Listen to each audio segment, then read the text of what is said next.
Douglas Trumbull is our special guest tonight. Everybody excited about that? And you should come back tomorrow because we're going to do Close Encounters at 2 p.m. tomorrow. Doug's going to be here doing a Q&A. If you guys like what you see tonight, come back tomorrow at 7. We're going to do a second screening of 2001. And then on Sunday, who's heard about this UFO talk? We got to see it today, and I got to sit next to Keith, managing editor of IMDb, and his face just, and this is, Keith sees everything, and he could not believe what he saw on the screen. It's a 10-minute film, but it's like an experience you'll have never witnessed in a theater in your life. And Doug created this technology. They're going to talk about it a little bit tonight, but without further ado, please welcome your moderator for this evening from the News Tribune, Mr. Craig Salem.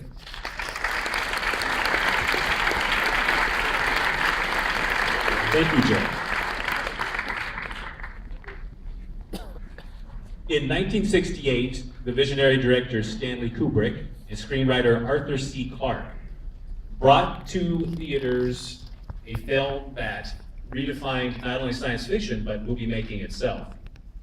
Tonight, we're honored to have one of the people that helped them bring that film to screen, Mr. Douglas Trumbull. Now, many of you know Mr. Trumbull as being a visionary science fiction master. He is the man behind Close Encounters of the Third Kind, Star Trek the Motion Picture, and he also is a director into his own right. Many of you have seen perhaps Brainstorm, which was Natalie Wood's final movie, and also Silent Running. He has a new movie coming out that Joe just spoke about, UFO, which is going to be screening Sunday, so I hope you come back for that. But without any further Trumbull.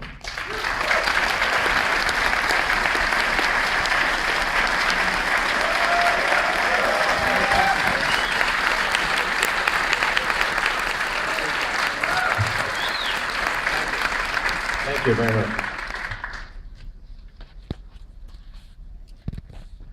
I see a lot of familiar faces here from earlier. Doug, I understand that you created a movie for the New York World's Fair, which Stanley Kubrick and Arthur C. Clarke actually saw, and you were, what, 23 years old when you were tapped to work on 2001? Yeah. That movie that you created for the World's Fair, was that instrumental in them bringing you on board? I believe it was. It was never said in so many words, but this was a Cinerama movie, Cinerama 360, which was a spherical process projected into the ceiling of the planetarium. And Kubrick and Clarke saw it there, maybe some of their associates saw it there, and they hired the company I was working for, Graphic Films, that made that film, To the Moon and Beyond. And I was one of the artists working on preliminary design sketches for 2001, which was even before, it was called Journey Beyond the Stars. And so we were working on this movie, and I was doing a lot of these illustrations of lunar landscapes and moon bases and spacecraft and stuff like that. You know, when I was a kid, I used to see these dog-eared copies of 2001 Space Odyssey, and I always had thought for a long time that it was based on a book, but it was actually, Clarke wrote it with Kubrick for the film, and like you said, it had a different title, and also the original story had the Discovery ship?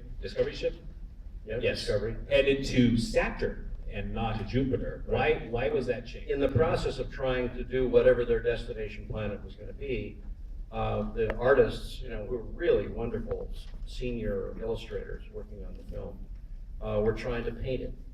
One of the artists had quite successfully done the Earth, which was this weird process of blue paints and white paints painted on glass and then scratched away with razor blades, which resulted in something that kind of looked like clouds from space.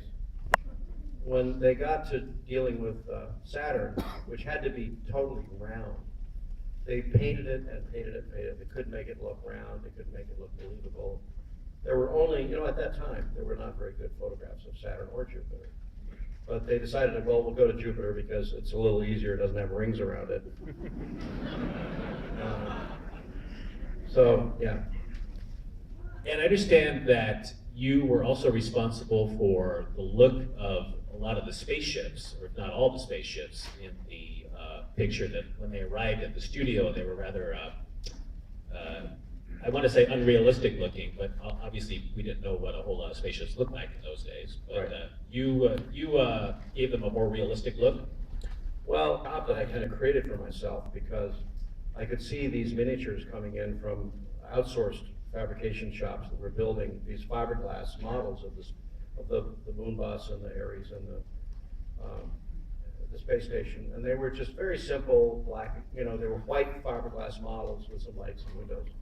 And I came up with this idea of using because I'm an artist. I was primarily an airbrush artist.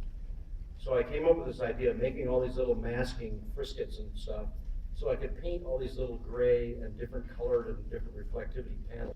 I started with the moon bus and kind of set the style of the movie. I didn't work on all of them because we had to hire tens of art students to come in and do the final detailing. But it was kind of that bringing artistry to a model that would otherwise not be very interesting to look at. And Kubrick was a wonderful still photographer, very astute photographer. So we did photographic tests of these models and try to light them in different ways and find out how much fill light you would have or how much sunlight there would be. And finally came up with a style that pervaded the whole movie. And the Discovery was 50 feet long? I think 54 feet long. 54 feet long. It's a bigature. A bigature. Now,